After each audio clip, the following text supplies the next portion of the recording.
안녕하세요. 저는 지방에서 산부인과 의사를 하고 있는 30대 여자입니다.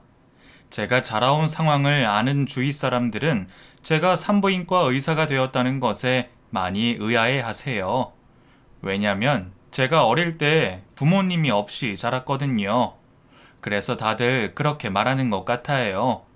부모님 없이 어떻게 자랐을까 궁금하시죠?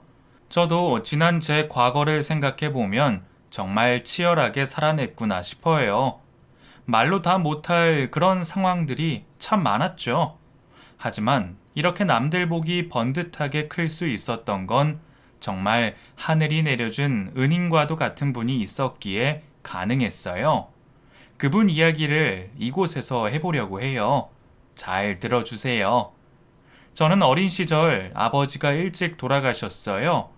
듣기로는 제가 3살 때 돌아가셨다고 하시더라고요. 이후 엄마는 어린 저를 외할머니께 맡기고 일을 하셨어요. 그래서 제 어린 시절 기억에는 아빠의 모습이 없습니다. 물론 엄마의 모습도 많진 않아요. 왜냐면 일을 한다는 이유로 엄마는 저를 보러 자주 오지 않았거든요. 어린 저에게는 외할머니가 전부였죠. 어린 시절 기억은 잘 없지만 5살 때쯤 어렴풋이 기억이 나요. 워낙 어려서부터 할머니와 지낸 탓에 저는 엄마 아빠를 거의 찾지 않았대요. 외할머니가 저에겐 전부였으니 할머니만 계시면 문제될 것이 없었죠. 그래도 가끔 엄마가 저를 보러 집에 올 때가 있었는데 몇 달에 한 번씩 만나는 엄마는 참 낯설었던 기억이 나요. 저를 낳아준 분인데 낯설다니.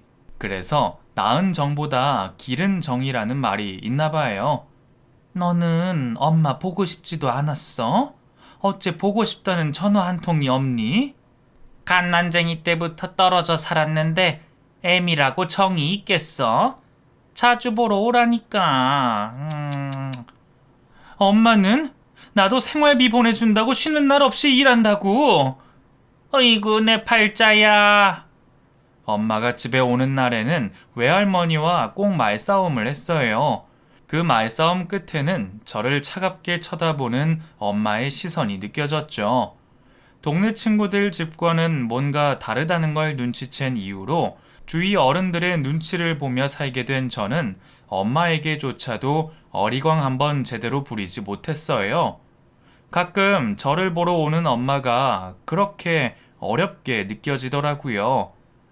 그렇게 부모님의 사랑 없이 오로지 외할머니의 애정에만 기대서 자랐어요. 외할머니는 무뚝뚝하셨지만 저를 많이 아껴주셨고 밤마다 꼭 안아서 재워주셨어요. 그럼 저는 할머니 팔 안에 안겨 안심하며 잠이 들고는 했죠. 가끔 할머니가 저를 토닥이시며 흐느끼실 때가 있었어요. 잠든 제가 깰까 숨죽여 우시는 소리에 슬며시 팔을 들어 눈물을 닦아드리면 아직도 안 자고 뭐하냐며 핀잔을 주시며 돌아 누우셨죠. 할머니가 남몰래 눈물 짓는 게 저 때문이라는 걸 어린 나이에도 알았습니다. 그래서 그 눈물이 슬프기도 했지만 뿌듯하기도 했었습니다. 나를 사랑하기에 흘리는 눈물이라는 걸 알아서 그 마음을 확인할 수 있어서 좋아했었어요. 부모에게 받지 못하는 결핍을 그런 식으로라도 채우고 싶었죠. 세상의 전부였던 외할머니, 그런 외할머니가 돌아가시게 되었어요. 제 나이 9살 때 일이죠. 할머니는 당뇨병이라는 지병을 갖고 계셨는데 그래서 늘 약을 달고 사셨어요. 가끔 정신이 없으셔서 약을 놓치실 때가 있어서 제가 그 약을 챙겨드리는 게 일이고요. 그런데 어느 날 학교를 다녀왔는데 할머니가 방에 누워 계시는 거예요. 할머니, 어디 아파? 아니야, 괜찮아. 할머니는 괜찮다고 하셨지만 식사도 못 하시고 정신도 제대로 못 차리셨어요. 저는 겁이 나서 엄마에게 전화를 걸었는데 엄마는 받지 않았고요. 어린 나이에 어떻게 해야 할지 몰라 아픈 할머니 곁을 지키며 기다리는 수밖에 없었어요. 이전에도 2, 3일 정도 편찮으셨다가 일어나신 적이 있어서 이번에도 그럴 거라고 여겼는데 일주일을 일어나지 못하는 할머니. 저는 학교도 가지 않고 할머니 곁을 지켰고 겨우 연락이 닿은 엄마는 주말에 오겠다는 말만 하고는 다른 소식이 없었죠. 그때 할머니 곁을 지키면서 너무 무서웠던 기억이 나요. 할머니는 누워서 일어나지도 못하셨고 깜깜한 밤이 되면 밖에 시커먼 사람들 가게 하라며 헛것을 보고 소리치실 때도 있었거든요.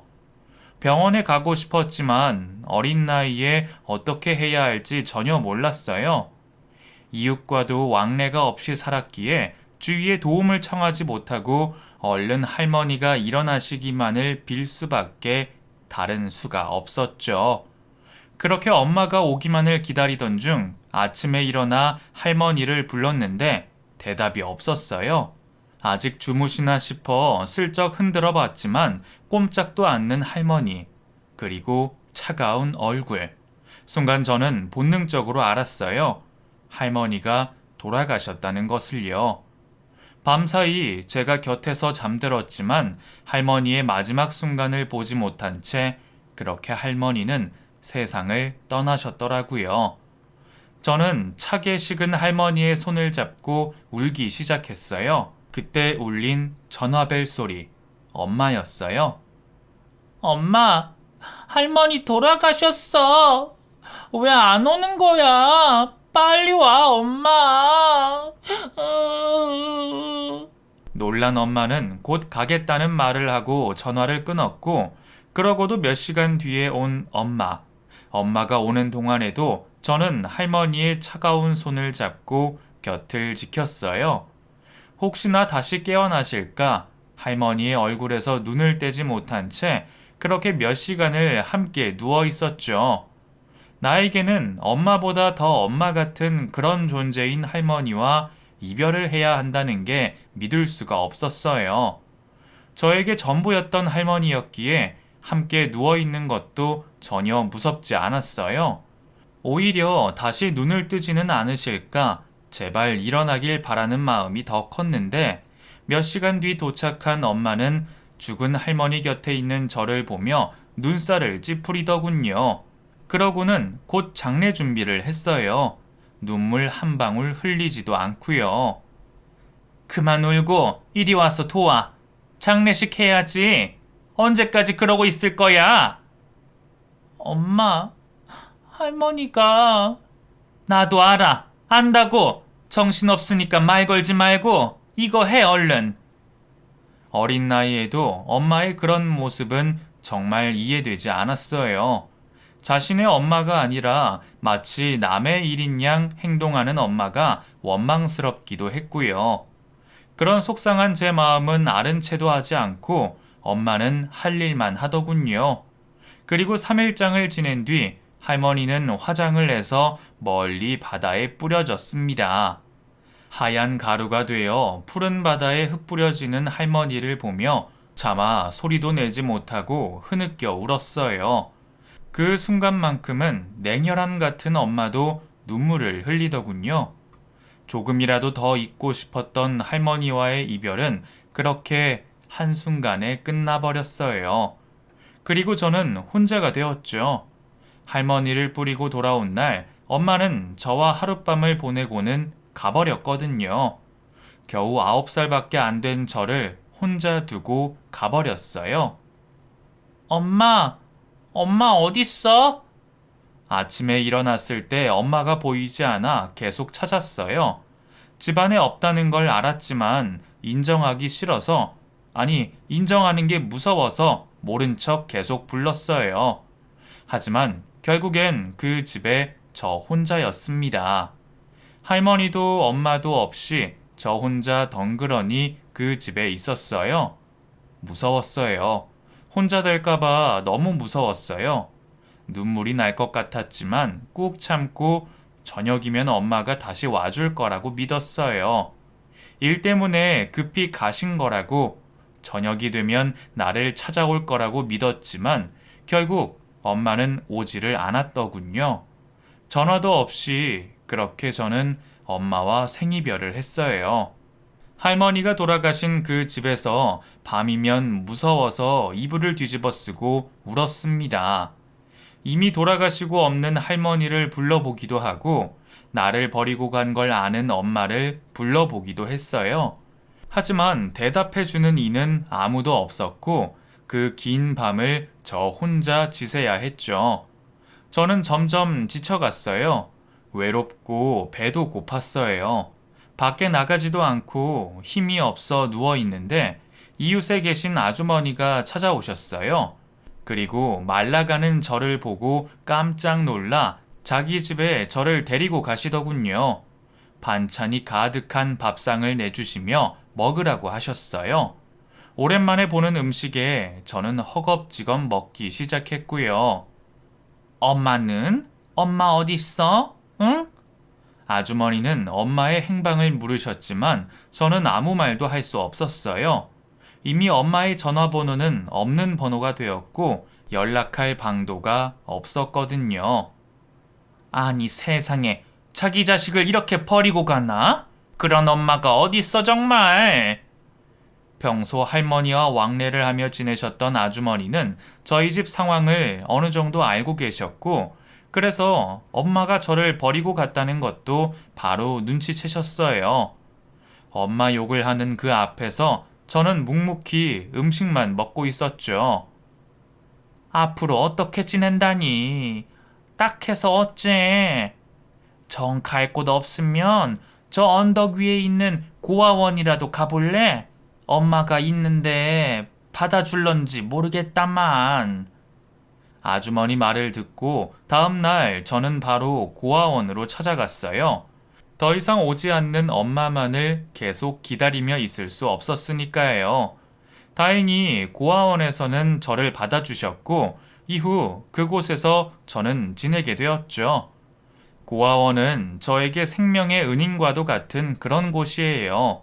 먹을 것과 잠잘 곳, 그리고 공부까지 제가 성인이 되는데 필요한 모든 것을 지원해 주셨으니까요. 심지어 친구도 만들어줬고요. 부모님 없이 할머니와 살았던 저는 학교에서도 따돌림을 당했거든요. 엄마 아빠 없는 아이로 놀림받으며 제대로 섞일 수가 없었는데 그곳에서는 그런 놀림을 받지 않고 지낼 수 있었죠. 다 비슷한 상황에 놓여 있는 아이들, 오히려 끈끈한 동지애가 생겨 서로를 더 아끼며 지냈어요. 그러니 저는 그곳에서 전혀 외롭지 않았죠. 시간이 흘러 제가 중학생이 되었을 때 문득 이렇게 지내면 안 되겠다는 생각이 들었어요. 남들이 나를 무시하도록, 업신여기도록 그렇게 두고만 보면 안 되겠다는 생각이요. 그 이전까지는 어쩔 수 없다고만 생각했거든요. 내가 남들과 다른 상황인 건 사실이니까. 그들이 저를 그런 시선으로 본다 한들 제가 할 수 있는 게 없다고 여겼어요. 그러다가 공부를 해야겠다는 생각이 들었어요. 그걸로 내 무기를 삼아야겠다. 친구들도 선생님도 내가 공부를 잘하면 우습게 보지 않을 거라는 확신이 들었죠. 그때부터 저는 공부에 집중했어요. 참고서를 다 살 돈이 없어서 학기 말에 남들이 다 본 참고서를 소각장에 버리면 거기서 필요한 참고서를 골라서 공부를 했어요. 버린 물건을 주워다 쓴다고 수근거리는 친구들이 있었지만 신경 쓰지 않았어요. 어차피 손가락질 받는 인생, 이거 하나 더 추가된다고 문제될 게 뭔가 싶더군요. 그렇게 공부에 몰두했고 저는 늘 학년 상위권의 성적을 유지하게 되었어요. 그렇게 피나는 노력을 하고 결과를 만들어내자 저를 바라보는 시선들이 조금씩 변하기 시작했어요. 제일 먼저 선생님이 저를 대하시는 게 변했고 이후 친구들도 점점 변하더군요. 그런 변화들을 보면서 점점 공부에 집착하게 되었어요. 당연히 성적은 늘 상위권이었고 점점 성적에 제 모든 걸 걸게 되었어요. 어느 순간 공부는 저의 자존심이 되어 있더군요. 혜수야, 그 생각해둔 대학은 있니? 너 정도 성적이면 의대도 노려볼 만한데 그 선생님은 네가 의대 쪽으로 진학했으면 좋을 것 같다. 네 생각은 어떠니? 어느덧 저는 고3이 되었고 진학할 대학에 대해 상담을 하게 됐어요. 제 사정을 모두 알고 계시는 선생님은 성적으로는 충분히 의대를 갈 수 있다고 하시며 조심스럽게 권하시더군요. 물론 전액 장학금을 탈 수만 있다면 의대도 노려볼 만했어요. 진학을 했다가 정 어려우면 휴학을 하는 방법도 있었고요. 하지만 고등학교를 졸업하고 나면 고아원을 나가야 되는데 생활비에 학교 생활까지 제가 다 할 수 있을지 의문이더군요. 제가 할 수 있는 것만 최선을 다하면 어떻게든 길이 열릴 거라고 생각했는데 인생의 갈림길 앞에서 어찌 해야 할지 막막해졌어요. 그렇다고 원장님께 말씀을 드려 상의를 하는 것도 어려웠어요. 빠듯하게 고아원을 운영하고 있다는 걸 뻔히 다 알고 있는데 부담을 드리는 게 아닐까 싶어 말문이 자꾸 막혔죠. 할 수만 있다면 의대로 진학하고 싶은 마음이 굴뚝 같았지만 현실과 타협하는 게 맞지 않을까 하는 생각에 선택을 하지도 못하고 시간만 자꾸 가고 있었어요. 결국 저는 전액장학금을 받을 수 있는 곳으로 지원하자 마음을 먹었어요. 도전조차 하지 못하는 상황에 아쉬움은 많았지만 전액장학금도 어디냐 싶더군요. 부모 없이 자라서 지원도 제대로 못 받고 그저 그렇게 살아갈 인생이 될 뻔했는데 대학이라도 번듯하게 나오면 직장이라도 잘 구할 수 있을 것 같더라고요. 주위 사람들 곤란하지 않게 그렇게 적당히 하는 게 맞다는 생각을 하며 아쉬운 대로 의대 진학을 포기하고 있었죠. 그렇게 마음을 먹고 있는데 어느 날 원장 선생님이 저를 부르시더라고요. 네, 원장님, 부르셨어요? 그래, 혜수야. 우리 혜수 처음 이곳에 올 때가 엊그제 같은데 벌써 고등학교 졸업을 앞두고 있다니 선생님 마음이 이상하다. 그동안 정말 감사합니다. 저도 기분이 이상해요.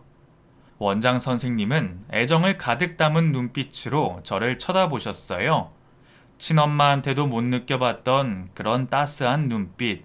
저는 정말 복이 많은 그런 아이였죠. 가고 싶은 대학은 정했니?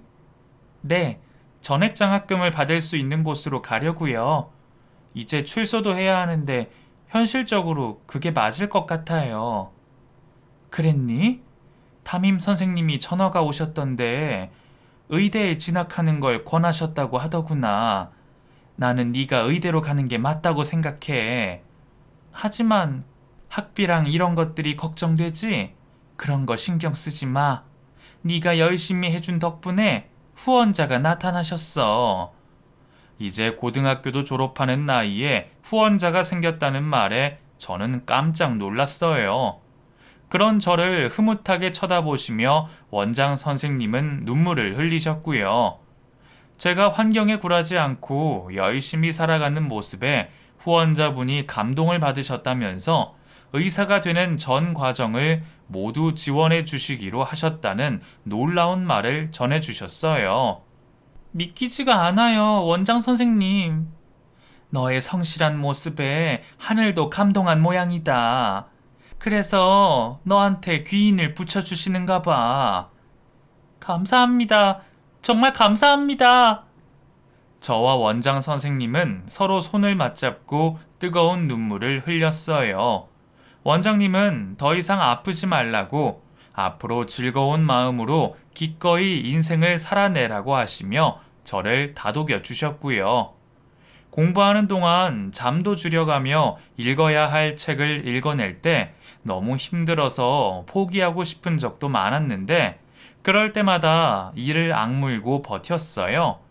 그렇게 버텼더니 결국에는 이런 뜻하지 않은 기회까지 얻게 되어 저 스스로가 얼마나 대견했는지 몰라요. 그 모든 것들을 내 것으로 하기 위해 마지막 수능 시험 준비에 전력 질주를 했고 저는 결국 의대에 합격하게 되었어요.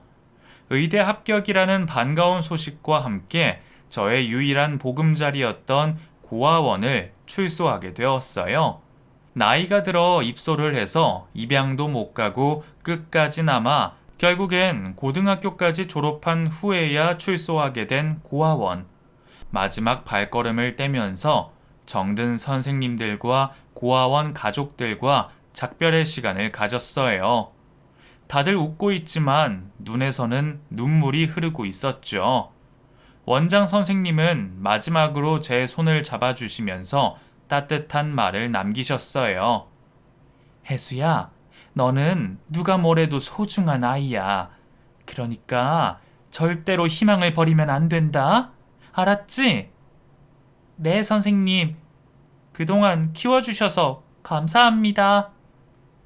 키워주셔서 감사합니다. 그렇게 마지막 인사를 하고 고아원을 떠났습니다.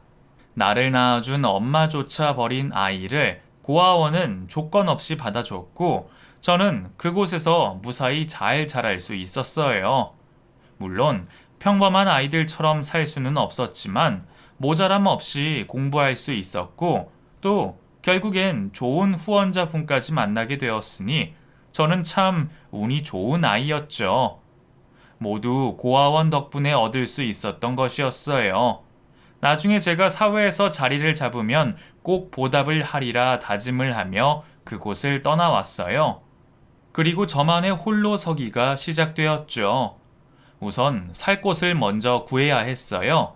그래서 대학교 근처에 반지하 방을 하나 구했죠.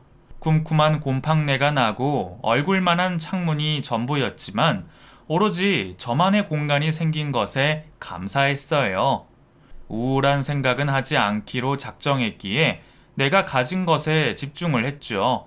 그리고 생활비와 학비에 보탤 아르바이트도 구하면서 앞으로 살아낼 제 학교 생활에 충실해 보기로 다짐도 했어요. 그렇게 시작된 학교 생활은 정말 정신이 하나도 없을 정도로 바빴습니다. 과목도 많고 해야 할 공부량도 엄청났어요. 거기에 아르바이트까지 정말 눈코 뜰 새가 없더라고요. 그렇게 학교 생활을 적응해가는 도중에 모르는 번호로 전화가 왔고 곧 그분이 저를 후원해 주시는 분이라는 걸 알게 됐어요. 저는 반가운 마음에 식사를 대접하겠다고 했습니다. 꼭 만나주세요. 제가 맛있는 식사를 대접하고 싶어요. 공부하는 학생이 무슨 돈이 있어서 나한테 밥을 산다고 그래? 저 아르바이트 해요. 그래서 충분히 사드릴 수 있어요. 어렵사리 만나게 된 후원자분께 맛있는 음식을 대접하고 싶었어요. 가진 돈은 얼마 없지만 그래도 제가 할 수 있는 선에서 최대한 비싼 한정식 집에서 후원자분을 처음 만났죠. 후원자분은 제 또래의 아버지 뻘 정도 되시는 나이로 보이셨고 인상이 너무 좋으셔서 마음이 저절로 푸근해지는 얼굴이셨어요. 저 정말 만나 뵙고 싶었어요. 이렇게 먼저 연락을 주셔서 정말 고맙습니다. 나도 혜수양 얼굴을 보고 싶었어요. 사실 혜수양이 있는 고아원에 몇 번이나 찾아갔었는데 나 혼자 몰래 보고만 오고 그랬지. 의외의 말씀에 저는 깜짝 놀랐고 알고 봤더니 제가 중학생일 때부터 꾸준히 후원을 해주셨더라고요. 뒤늦게 알게 된 사실에 저는 더 많이 놀랐고 후원자분에 대한 신뢰가 더욱 커졌어요. 그날 그렇게 맛있게 식사를 하면서 이후 종종 같이 식사를 하며 만나게 되었습니다.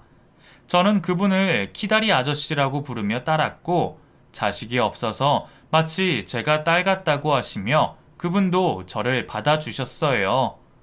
뒤늦게 없던 복이 한꺼번에 찾아오는 것 같더군요. 대한민국 하늘 아래 어딘가 살아있을 엄마의 존재. 하지만 어떻게 지내는지 얼굴도 못 보고 살아서 고아나 마찬가지인 저에게 돌아가신 아빠가 다시 찾아오신 것 같은 기분도 들었어요. 그만큼 저는 키다리 아저씨와 함께 보내는 시간이 편안하고 좋았어요. 어느 날 아저씨는 제가 반지하 월세방에서 지내는 걸 알게 되셨는데 여자 몸으로 너무 험한 곳에서 지낸다고 많이 놀라시더군요. 금액이 맞고 학교와 가까워서 구한 방이었는데 근처에 술집이 많아서 한밤중에도 소란스럽고 밤 늦게까지 술에 취한 사람들이 싸우기도 하고 고성방가에 조용한 날이 없는 곳이었거든요. 이런 곳에서 공부가 되니? 괜찮아요. 지낼 곳이 있다는 것만도 너무 좋은데요. 괜찮다고 말하는데도 아저씨의 표정은 많이 어두우셨고 며칠 뒤 아저씨는 저에게 열쇠 하나를 주셨어요. 아저씨가 새로 구한 전세 원룸방 열쇠였죠. 안 돼요. 이런 거 저 받을 수 없어요. 받아도 돼. 그 어차피 전세라서 나중에 계약이 끝나면 내가 다시 돈 돌려받으면 돼. 그러니까 그 부담 없이 졸업할 때까지 여기서 지내도록 해. 저는 한사코 거절했지만 아저씨는 뜻을 굽히지 않으셨고 저는 그 집으로 이사를 하게 됩니다. 아저씨가 신경을 많이 써서 구한 집이라 깨끗하고 주변도 조용했어요. 너무 과한 걸 받은 것 같아서 불편했지만 한편으론 좋기도 했습니다. 아저씨가 정말 내 친아버지라면 얼마나 좋을까 혼자 상상도 많이 했어요. 자꾸 의지하면 안 된다는 걸 알면서도 어쩔 수 없이 자꾸 마음이 갔고 아저씨도 그런 저를 따뜻하게 받아주셨어요. 아저씨의 따뜻한 온정 속에 저는 의사가 되기 위한 공부에 집중하기로 했습니다. 아버지 같은 아저씨를 위해서라도 최대한 빨리 의사가 되고 싶었어요. 그것만이 제가 받은 것들에 보답하는 길이라고 여기며 밤낮을 가리지 않고 공부에 몰두했죠. 그렇게 노력한 결과 저는 당당하게 의사가 되었어요.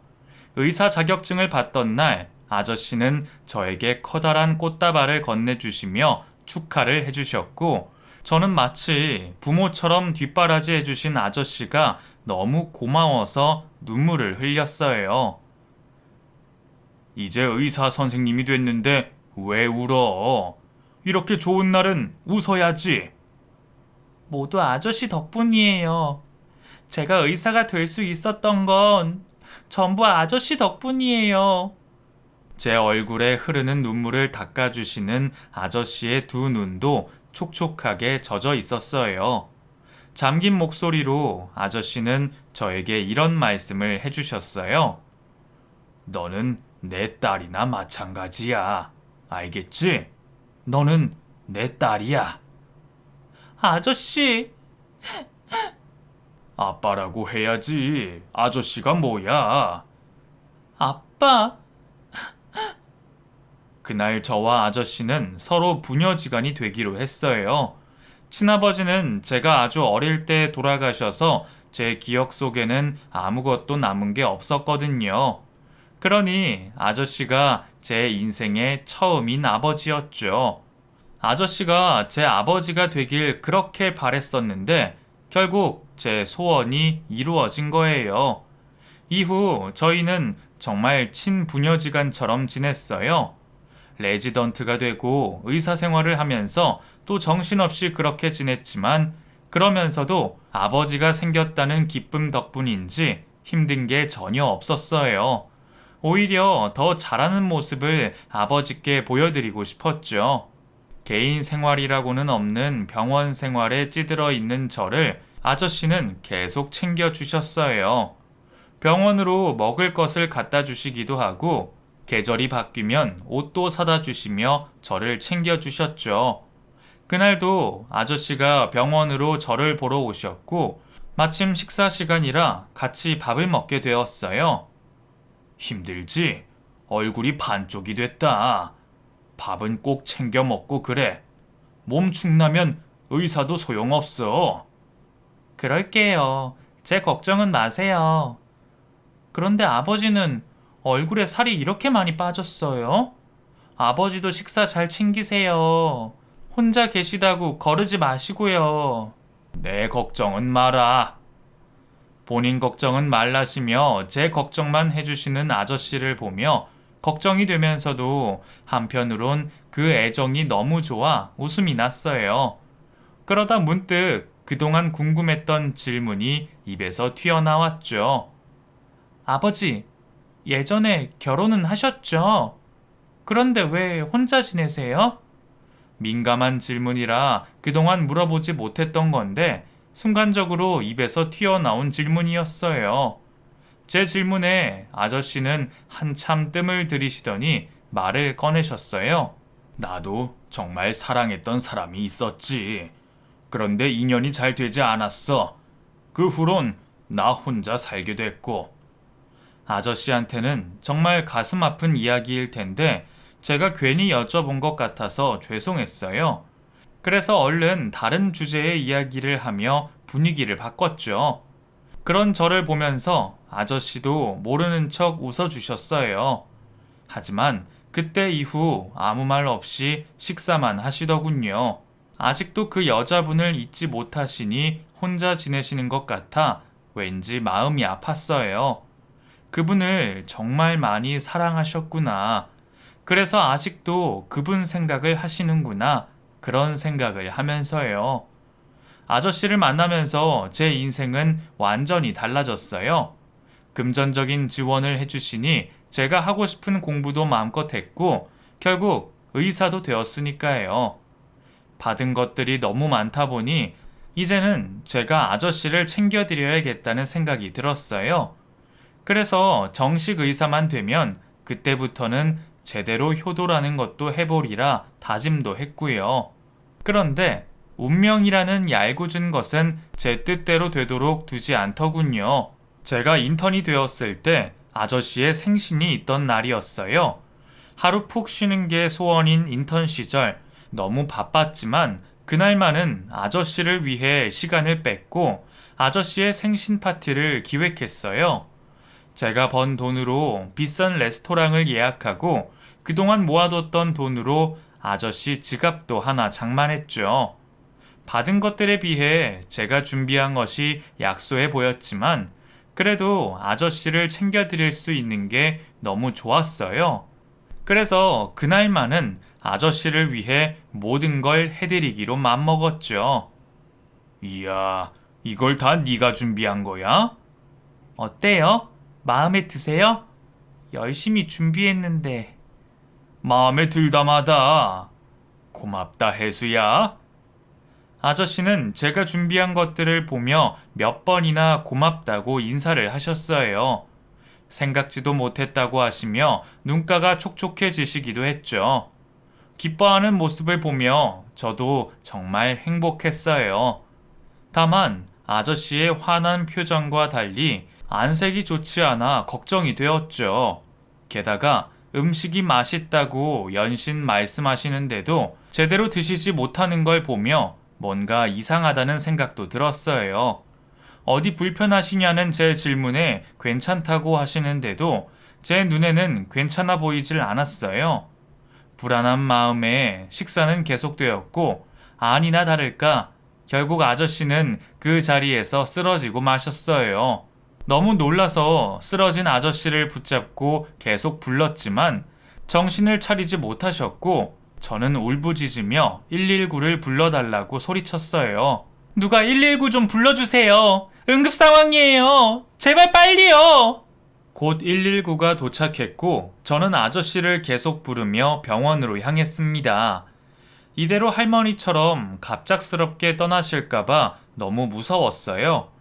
그래서 제가 의사인데도 아무런 응급조치도 할 수 없었죠. 그동안 공부하고 익힌 것들이 아버지나 마찬가지인 아저씨 앞에선 모두 무용지물이었어요. 제발 너무 늦지 않기만을 바라며 영원할 것 같은 시간이 지나 병원 응급실에 도착했어요.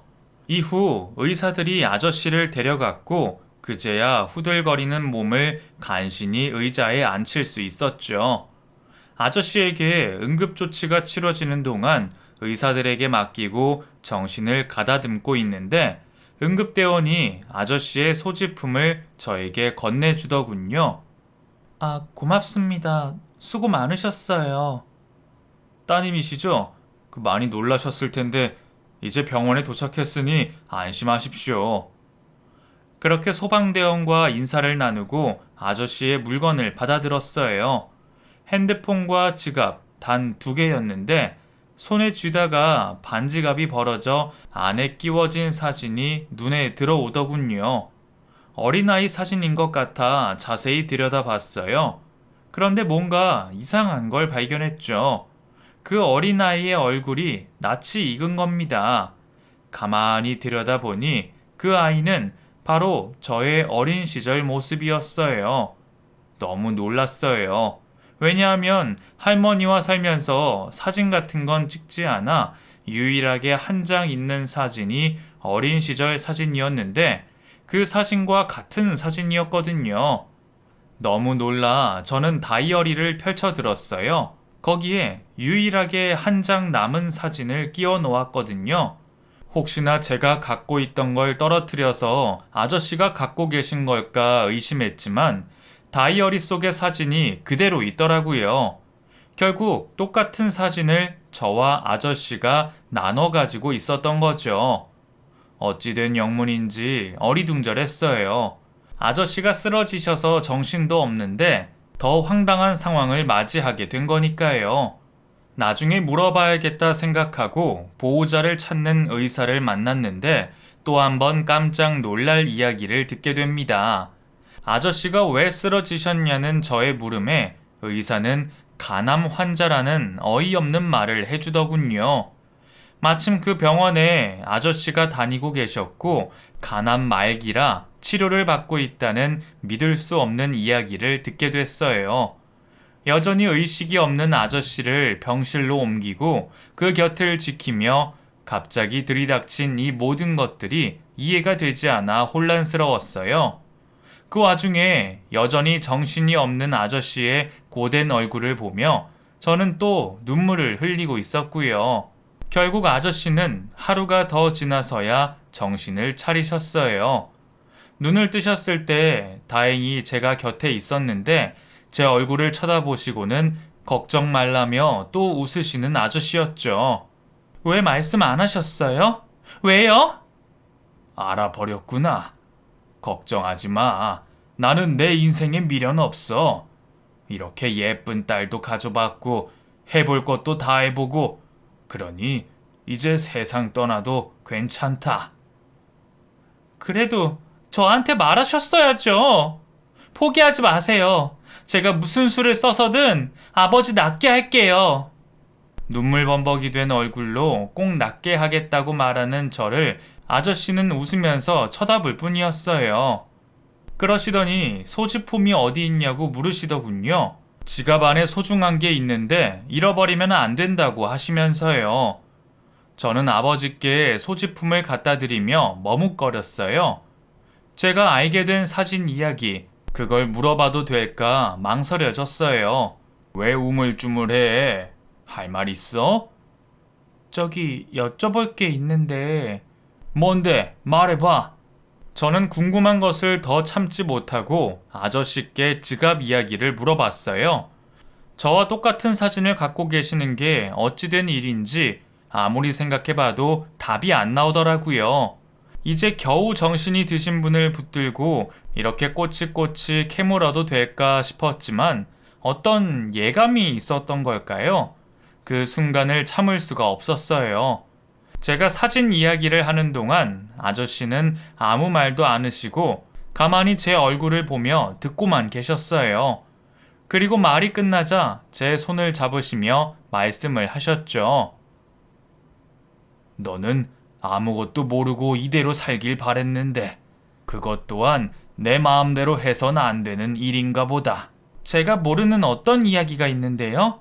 저 알고 싶어요. 알려주세요. 아저씨는 또다시 망설이는 표정을 짓고는 이내 결심을 한 듯 말씀을 이어나가셨어요. 내가 결혼했다가 헤어진 여자가 있다고 했지? 그 사람이 바로 네 엄마다. 네? 저희 엄마요? 아저씨는 믿을 수 없는 말을 해주셨어요. 엄마와 아저씨는 예전에 서로 사랑하는 사이였고 결혼까지 하셨대요. 하지만 엄마는 곧 아저씨에 대한 애정이 식었고 외도를 참기 시작했다고 하더군요. 다른 남자를 만나는 걸 뻔히 알고 있었지만 헤어질 수 없어서 참아내셨는데 어느 날 엄마가 임신을 하게 됐고 아이의 아빠가 아저씨라는 말을 믿으셨대요. 약간의 의심은 있었지만 임신 후 가정에 집중하는 엄마의 모습을 보고는 속는 척 믿어주셨대요. 임신 기간이 지나 제가 태어났고 너무나 작고 예쁜 모습에 아저씨는 마음을 홀딱 빼앗기고 말았다고 하시더군요. 갓 태어난 네가 얼마나 예쁘고 사랑스러웠는지 모른다. 내 인생에 가장 잘한 일이었고 자랑스러운 일이었어. 그때를 회상하시는 아저씨의 눈가가 촉촉해지시더군요. 하지만 네 엄마는 끝내 나를 기만했더구나. 내 아이라고 철석같이 믿었는데 아니었어. 너는 내 아이가 아니었어. 결국 친자 검사까지 하게 된 상황에 아저씨는 자신의 아이가 아니라는 사실을 알게 됐고 배신감에 견딜 수가 없었다고 하셨어요. 그리고 제가 3살 무렵 엄마와 헤어졌고 이후 저는 외할머니 댁에서 자라게 된 거죠. 너를 보고 있을 수가 없어서 선택한 이혼이었어. 여전히 너는 나를 아빠라고 부르고 따랐지만 모든 걸 알고 난 뒤엔 너를 차마 안아줄 수가 없었다. 그게 사실이에요? 정말 그 모든 게 사실이에요? 가슴이 미어질 것 같았어요. 그래서 너무 아팠어요. 숨을 제대로 쉴 수조차 없었어요. 소리내 울지도 못하고 꺽꺽 숨을 들이켰죠. 아저씨의 두 눈에도 눈물이 흘러내렸고 한동안 저희는 말없이 감정을 진정시키는데 애를 써야 했습니다. 너랑 네 엄마와 헤어지고 나면 다시 원래대로 돌아올 거라고 생각했다. 하지만 그건 내 착각이었어. 네가 엄마 뱃속에서 날 때부터 내가 안고 키웠다. 분유도 이유식도 기저귀도 내 손으로 갈아입히고 그렇게 키운 너를 잊을 수가 없었어. 꿈에도 네가 보이고 맛있는 걸 먹을 때도 좋은 것을 봤을 때도 늘 너는 나랑 함께였어. 잊으려고 애를 썼지만 이미 너는 내게 많은 것을 남기고 갔기에 도저히 뿌리칠 수가 없었다. 저를 쳐다보는 아저씨의 눈빛이 애틋했어요. 저 또한 그동안 모르고 지냈던 이야기를 들으며 감정이 북받쳤죠. 이후 아저씨는 저를 다시 찾아야겠다는 생각에 엄마를 수소문했고 그 과정에서 제가 고아원에 들어갔다는 걸 아셨대요. 네 엄마는 정말 무서운 사람이야. 자기 말고는 남한테 사랑을 줄 수 없는 사람이야. 엄마가 버젓이 살아있는데 고아원에서 생활하고 있는 저를 보고 눈이 뒤집힐 것 같았다고 하셨어요. 하지만 제 앞에 자신있게 나서실 수 없어 후원자로 남으셨고 제가 잘하는데 공부하는데 모자람이 없도록 애쓰셨다고 하시더군요. 아저씨께 그 모든 이야기를 듣고 나서 감당할 수 없는 사실에 아무 생각도 할 수 없었어요. 그동안 할머니가 돌아가시고 세상에 혼자라고 생각했는데 이렇게 보이지 않는 곳에서 저를 그리워하고 계신 분이 있을 줄은 꿈에도 몰랐으니까요. 하지만 뒤늦게 만나 인연이 간암이라는 질병 때문에 또 이별을 앞두고 있으니 정말 기구한 인생이라는 생각이 들더군요. 어차피 나는 얼마 남지 않았어. 그래서 너한테 비밀로 하고 죽으려고 했다. 하지만 하늘의 뜻이 그러했는지 결국 네가 다 알게 되었구나. 네 엄마가 원망스럽더라도 미워하는 마음은 가지지 마라. 그렇게 해봤자 너만 힘들 뿐이야. 그냥 잊고 살아. 이 세상에 그래도 건강하게 낳아주었으니 그걸로 엄마 몫을 다 했다고 생각해. 나머지는 내가 너에게 주마. 아저씨는 자신이 죽고 나면 재산을 모두 저에게 넘기겠다고 하셨어요. 저는 펄쩍 뛰었고 있을 수 없는 일이라고 했죠. 내가 살던 아파트랑 5층 건물이 하나 있어. 내가 죽고 나면 그걸 다 처분해서 네가 원했던 삶 살아봐. 여행이 하고 싶으면 그렇게 하고 갖고 싶은 게 있었다면 그걸로 사. 그래도 돼. 알았지? 저 그런 거 다 필요 없어요. 그냥 아저씨만, 아니, 아빠만 있으면 돼요. 그러니까 그런 말 마세요. 저는 아빠의 품에 안겨서 어린애처럼 울었어요. 피가 한 방울도 섞이지 않았지만 세상 어느 아버지보다도 더 아버지다운 그런 분이셨죠. 제발 이제야 만나게 된 내 아버지와 오래오래 함께 할 수 있기를, 그것만이 내가 바라는 거라고 빌고 또 빌었어요. 누구에게 비는지도 모르고 세상에 있는 모든 신들에게 그렇게 빌었어요. 제발 내 아빠를 뺏어가지 말아달라고요. 하지만 사람의 명을 제가 어찌할 수 있는 게 아니잖아요. 결국 아버지는 3개월 뒤 세상을 떠나셨고, 세상에서 제가 제일 사랑하는 사람 2명이 모두 제 곁을 떠나버렸어요. 죽은 뒤 화장을 해달라는 아저씨의 유언대로 저는 할머니 때처럼 하얀 가루가 된 아버지를 푸른 바다에 뿌렸습니다. 바람을 타고 저 멀리 멀리 퍼지는 아버지를 보며 저 세상에서는 자유롭고 행복하게 사시라고 빌어드렸어요. 아직은 온기가 남은 하얀 가루를 만지며 아버지의 따뜻한 사랑을 마지막으로 느끼는 것 같은 착각이 들더군요. 그 사랑이 얼마나 대단했었는가를 알기에 더 이상 외롭지 않았어요. 대가 없이 주신 사랑을 늦게라도 알았으니 정말 열심히 살아야겠다 다짐하며 그렇게 아버지와 마지막 인사를 했습니다. 그 후 저는 전문의가 되어서 열심히 살고 있어요. 환자들을 볼 때마다 아버지를 치료하는 마음으로 그렇게 진심을 다해 진료를 하고 있죠. 그래서인지 환자분들이 정이 정말 많으세요. 한번 저에게 진료를 보셨던 분들은 또 저를 찾아오실 만큼요. 그래서 더 이상 저는 외롭지 않습니다. 제 이야기는 여기까지예요. 끝까지 들어주셔서 감사합니다. 더운 날 건강 조심하세요.